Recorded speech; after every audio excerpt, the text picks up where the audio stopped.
I'm here with DJ Soucy of the DJ Soucy Group, a real estate team out of St. Petersburg, Florida. Hi, DJ. How are you? Good, Michael. How are you doing this morning? I'm doing very well. Well, I'm very excited to have you here. I know that you and I have done these in the past, and a lot of the people that are watching this right now are looking to build a farm. Again, something that you have specialized in and have really built your business. This is year 5 for you in the business. Maybe give a little bit of an intro and context for people of what you did prior to real estate, kind of what brought you into real estate, and then kind of paint a picture of how the last 4 years have been for you, and when kind of that turning point was when you started to introduce farming into your business. Sure. They were the worst of times. They were the best of times. No, just kidding. Prior to this, the majority, I would say, of my working career was in hospitality. The last 8 years prior to real estate, I worked for Citigroup Corporate and Investment Banking. If you enjoy being bored, I would say that's a great career to go into. Basically in mid 2017, we moved from Chicago to St. Pete. Did not have any kind of job lined up, had never been in real estate before, didn't know anybody here, didn't know the area. Had to use GPS for at least 4 months just to get to and from Publix. I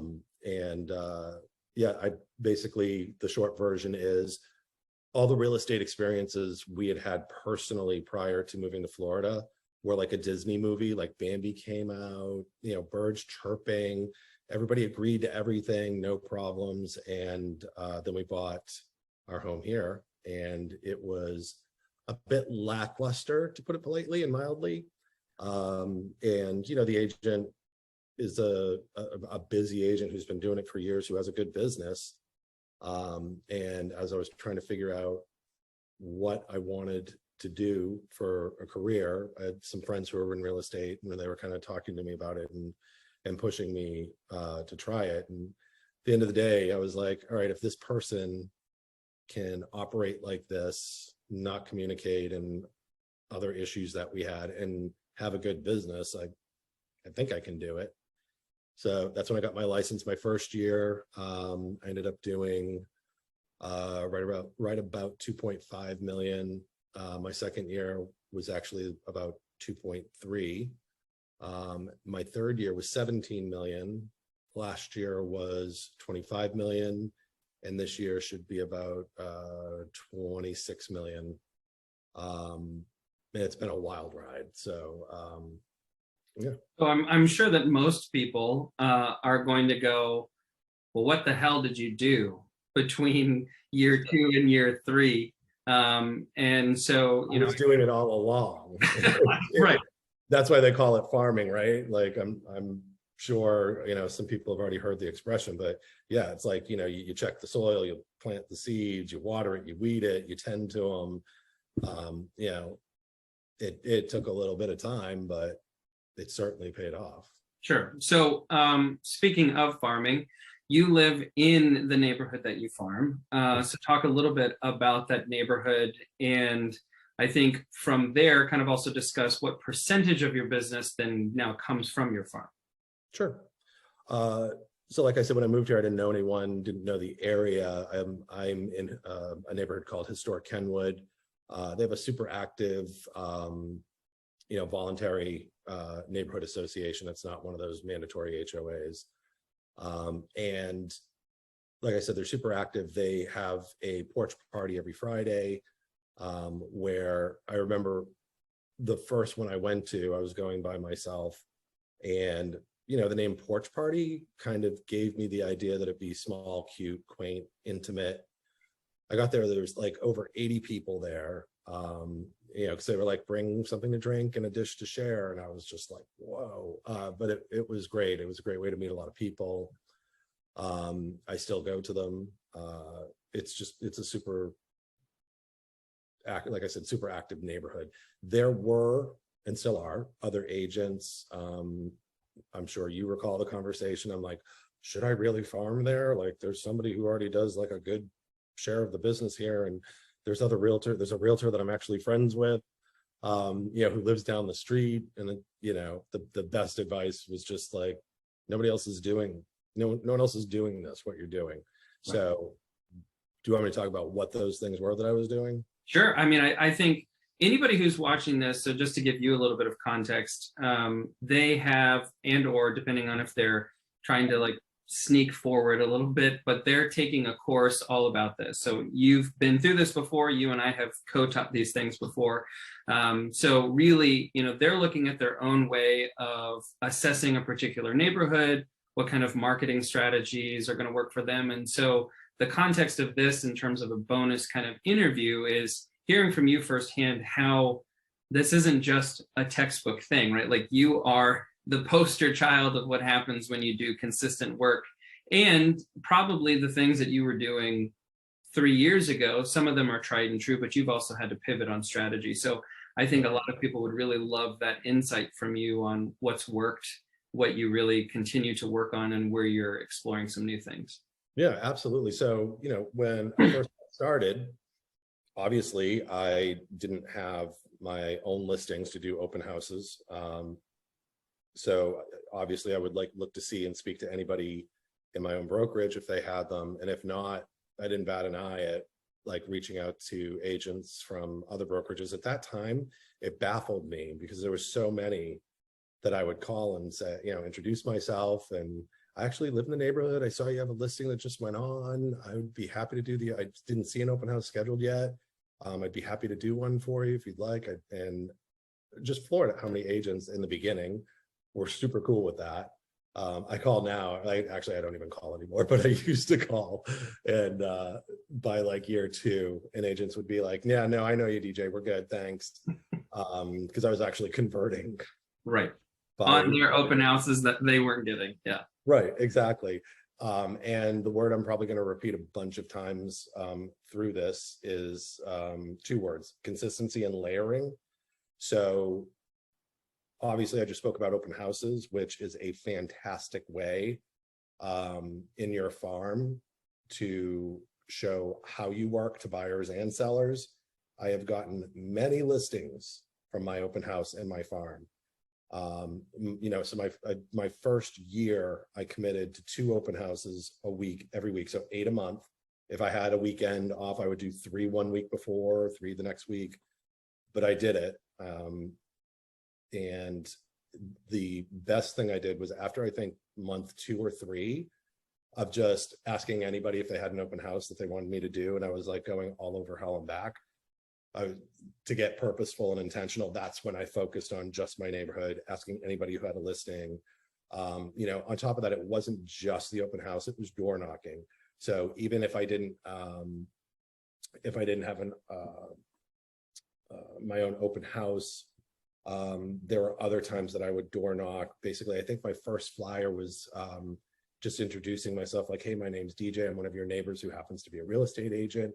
I would be more than happy to be your one-stop resource for referrals if you're looking for a handyman, landscaper, blah, blah, blah, blah, blah. I work with these types of people every day. Please think of me, as your local neighborhood Google," or something like that.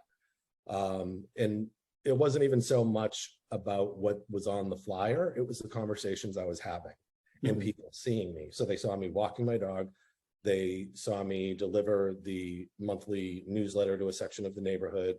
They'd see my open house signs. I got a listing from a guy who I had my leaf blower out because there was tons of these little acorn things.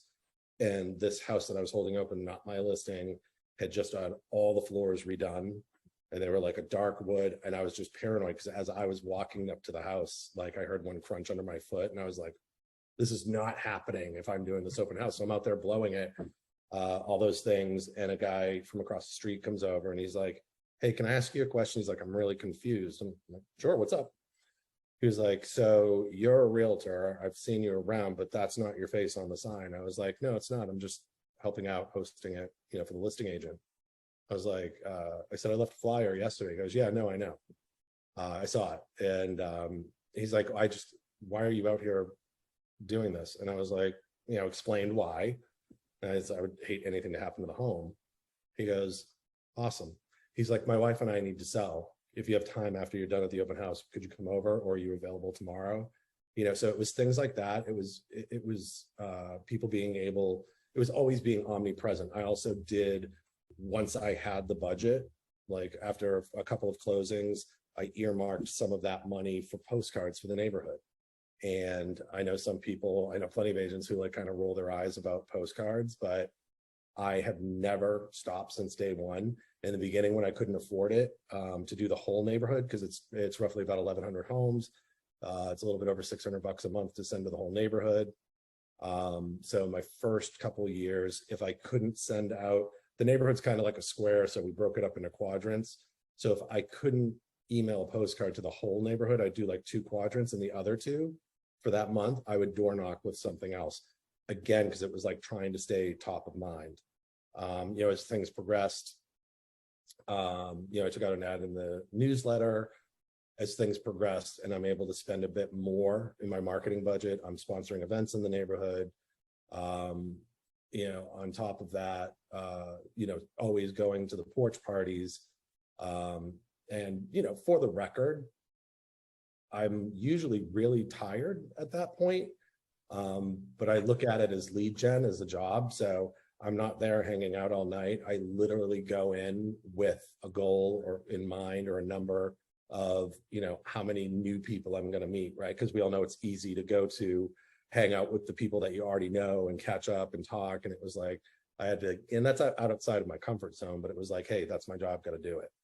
Right. So those are, some of the activities that I did. That was some of the farming work of, planting, fertilizing, is just trying to be omnipresent in the neighborhood.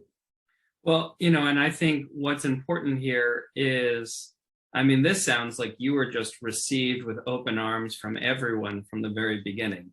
There's going to be some people who might, I have discussions with business owners, real estate agents, salespeople in general, that I think to know that they could DJ said this is great, I'm going to go flyer, and the first person might reject them, and all of a sudden it feels like, well, why did it work for DJ? So I think it's important for you to kind of highlight that it wasn't always heart, stars, and horseshoes, and that no, there weren't, pitchforks and fire, but you received a little bit of pushback as well. So could you talk a little bit about that? Yeah, absolutely. So, like I mentioned earlier, the last 8 years before here, I was living in Chicago.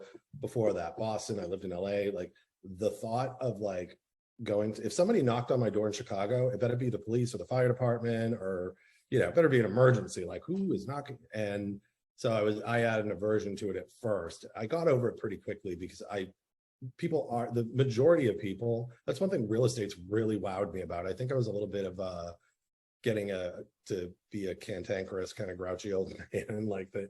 But I was just amazed. The majority of people I had people fling the door open and like, oh my gosh, Quinn, we just like renovated this. We want to come take it. What do you think of this?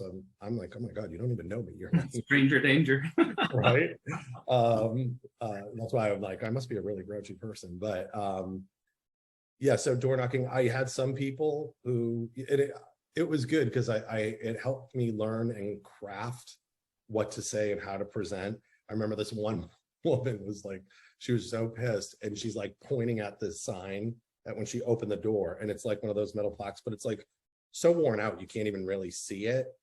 And she was like, did you see this sign? And I was like, I do, but I can't really read it. She's like, oh, well, it's no soliciting. I was like, oh my gosh, I'm not trying to sell you anything. She's like, oh, I'm sorry. She's like, what are you doing? I was like, well, I'm actually doing a neighbor only invite for your neighbor's house, so-and-so up the street, and just wanted to invite you. I'm inviting all the neighbors to come preview Friday night before, we open up for an open house on Saturday. And she was like, nobody's invited me to anything in so long. Of course, in my head, I was like, wonder why. But it was like, it changed. Be the sign. Right. It changed, but it changed the whole attitude, and her whole affect. And she literally like comes to just about, still to this day, all my open houses. And if I'm not doing it, she tells like whoever's doing it, somebody on my team, like, can you make sure DJ knows I was here? And again, also like the consistency of, my open houses always had like, I always do a watermelon mimosa because people love them. And I always have a certain muffin that, people like. And it's those things, that's the part about consistency. But getting back to your point, I had, like I said, I went to the porch parties. I was trying to be more active and involved in the neighborhood association. And, there was a few people who, one woman exactly said to me, why are you even bothering trying to build a business in this neighborhood? This is so-and-so, the other agent. This is so-and-so's neighborhood. And I was like, oh, thanks. I didn't really realize that, but I think there's enough business for everybody, and I walked away, and it was one of those days. As I've already said, I'm originally from up north. I hate being hot. And so great, I moved to Florida and I'm door knocking in the summer. So it was one of those days. I'm like dehydrated. I'm exhausted. She was the last person I spoke to. And I do joke around a lot. I am a sensitive person too. It just hit me that day. And I was like, I just felt like I got kicked in the gut. And I'm like, what the hell? I'm fine. Woke up the next day and got back on the horse. Well, flash forward like a year and a half later, I walk into a local restaurant and the same woman is sitting at the bar, spins around on her chair. She's like, DJ, how are you? And I'm like, hi. And she's like, oh, and she literally like gets off her bar stool and comes and gives me a hug. And it's just like, I'm so happy. Sally is my dear friend. You just sold her house. She can't stop saying enough kind things about you. And I just see your success. Your signs are everywhere. I'm so happy for you. And I'm like, again, it really hit me as I left. I was like almost emotional about it. I got like a little lump in my throat because I'm like, I guess I kind of made it. Because at the beginning, she almost made me feel like, because she didn't recognize me at first. And she was like, how do I know you? So I didn't lead with real estate. I was like, oh, well, I walk my dog. I volunteer for the neighborhood association. And then I finally got to the part where I was like, well, I'm a realtor and I do a lot of open houses in the neighborhood and door knock. She goes, oh, that's right. Like, I think she would have been more polite and happy if I had said like I'm a drug dealer or something. Right. It was just like, like you're a realtor. And I'm like, to go from that to like to now, open arms. Yeah. right. And she literally, I have a listing going on, not this weekend, the weekend after, that literally it's 3 doors down. And that seller said to me, oh yeah, so-and-so told me that there's nobody else to call but you, so Well, and it does turn around. Right.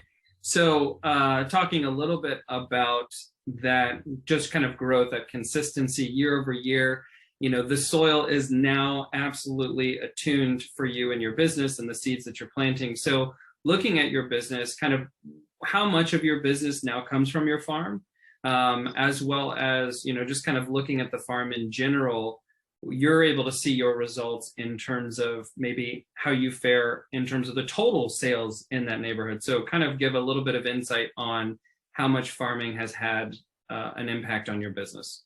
Yeah, absolutely. So 50% of my business comes from my farm. And which, for quick math, we're talking about roughly, give or take, about $12 million in volume, right? Yeah, absolutely. And sometimes it's a little bit hard to track too, right? Because my listings, I have so many listings in this neighborhood, in this farm, and we do open houses and we get buyers and buyer leads that we convert. And it's like, okay, so that's tagged as an open house lead, but in a way it has to do with this, whether or not they end up buying in my farm or not. Right. So, that's the best way, or the simplest way is, just straight farm is at least 50%. It might be skewed a little bit. And the last 2 years, I sold 4 times more than any other realtor in the neighborhood. This year, we'll see. In terms of the farm business coming from the farm, it's even more this year. Mm-hmm. But I don't sit up and check what other people's numbers are. Like, sure. We'll do that at the end of the year, but I feel pretty confident since I am omnipresent in the neighborhood and I know what's going on in the market and what's selling and what's not, that, we should at least be the same, if not 4 to 5 times more than any other realtor.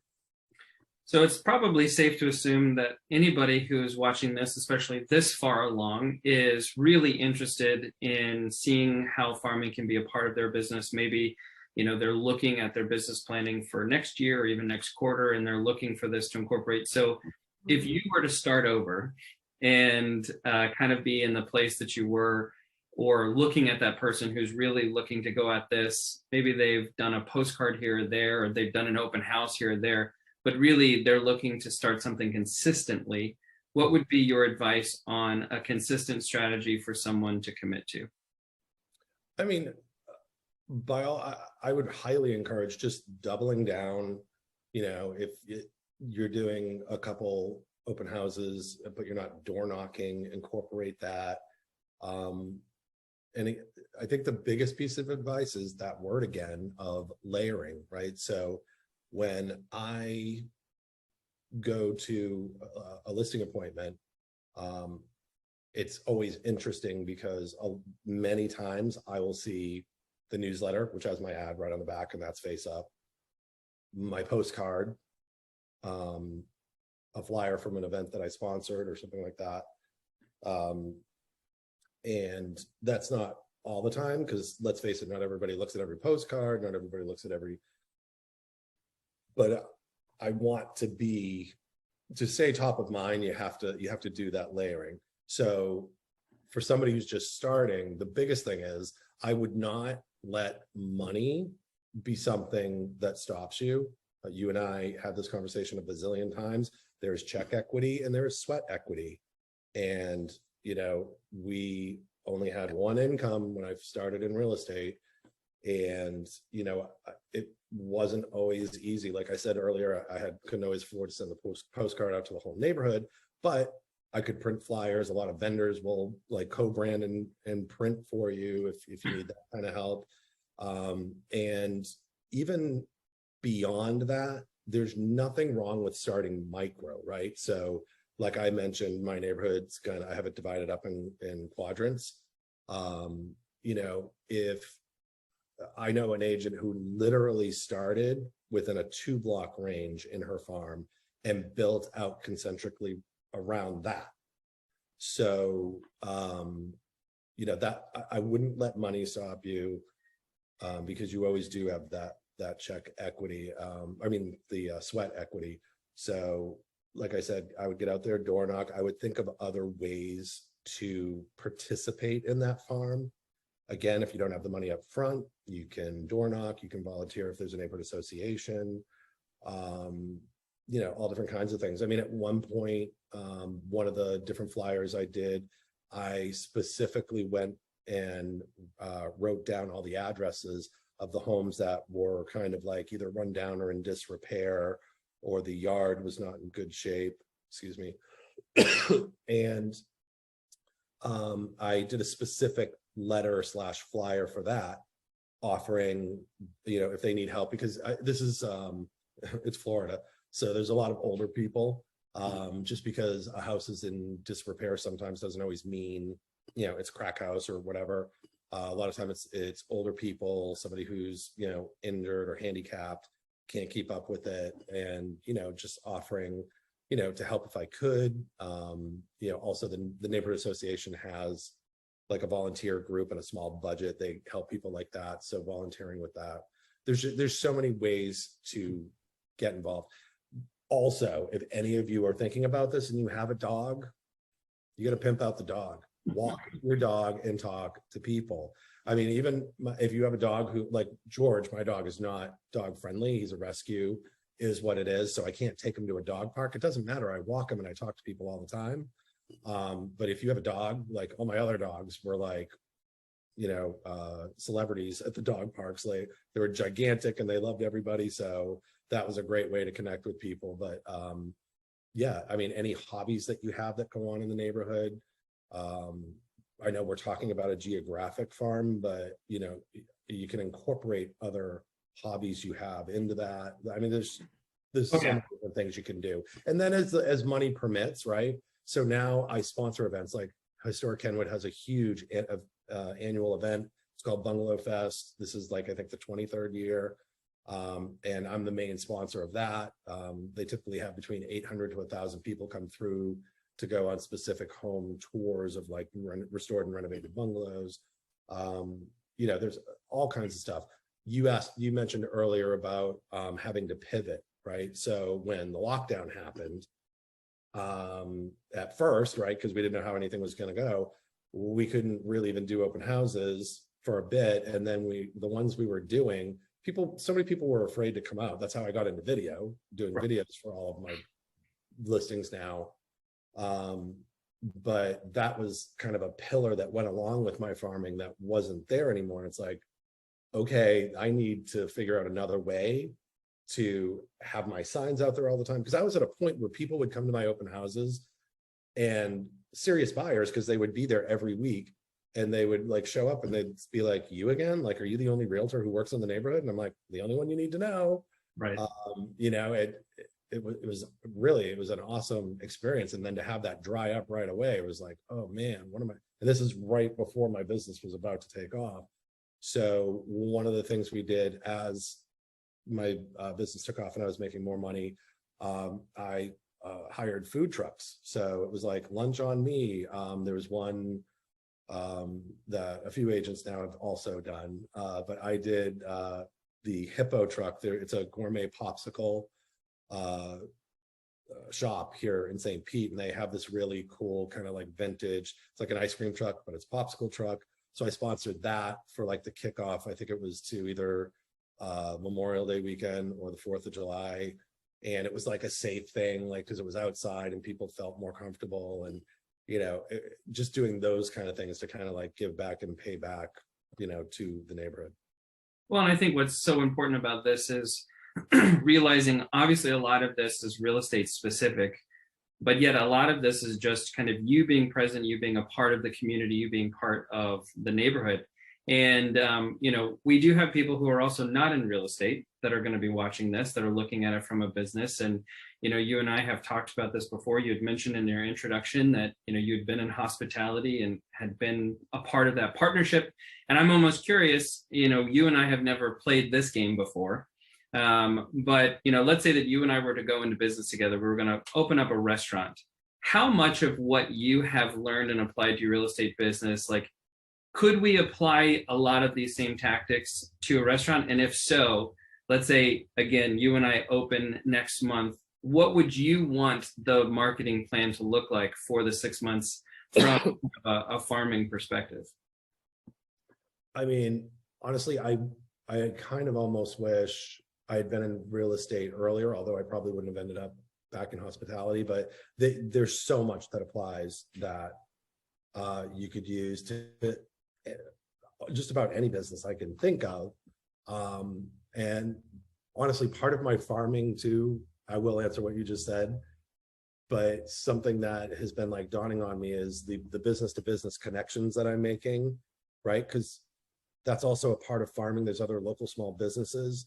So, bringing those people together, I have the absolute most fabulous and talented catering company, chef, Sarah and Donnie, love them to death. They're just awesome people, besides the fact that their food's amazing, and connecting them with other people.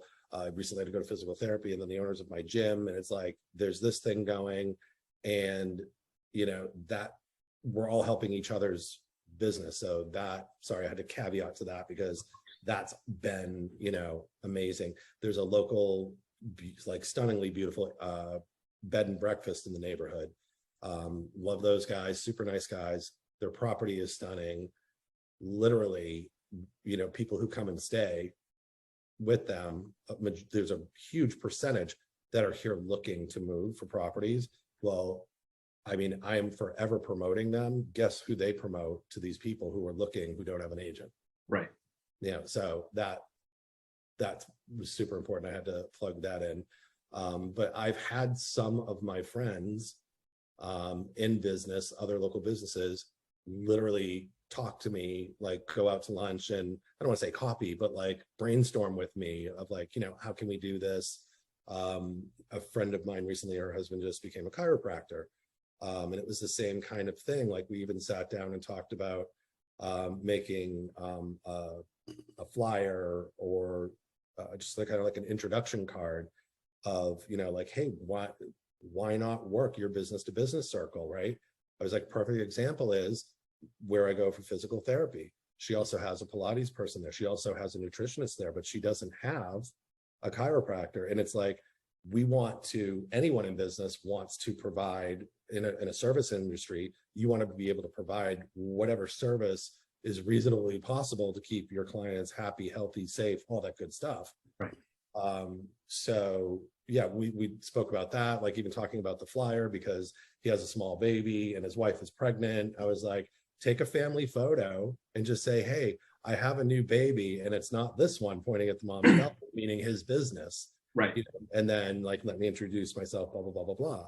And it's like, I'm more than happy. And I did, I'm like, I'm more than happy to do the introductions to the businesses that would relate to this.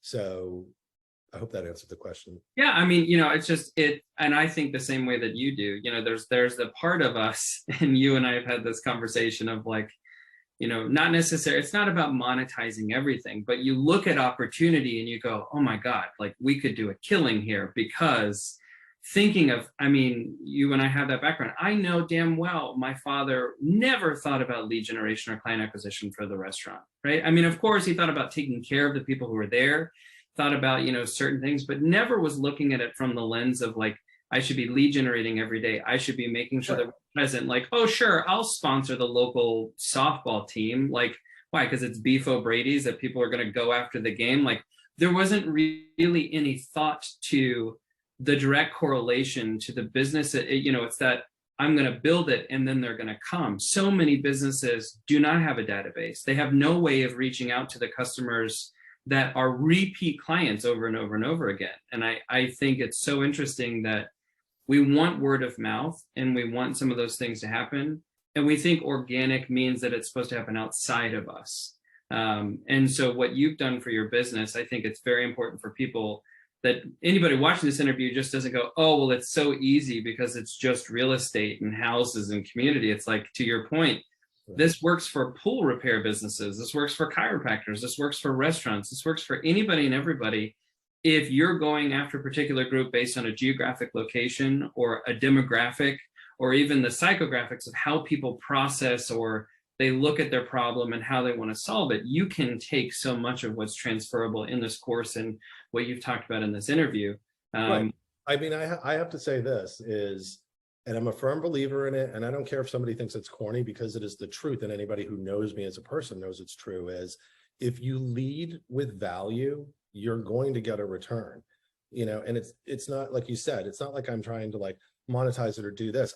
Obviously, I think you could see, I got super excited when I was talking about my physical therapist and the chiropractor and Sarah and Donnie, the caterers. And like, I love connecting good people and I love seeing them succeed. And it really just generates this, you know, great little, I don't know, loop or whatever, that just kind of like snowballs. And at the end of the day too, it's like, I'm not that there's anything wrong with sales, but that negative connotation of trying to be salesy and you know, people with commission breath or whatever. It's like, yeah, of course, if you're in sales and you have your own business, you want to do well.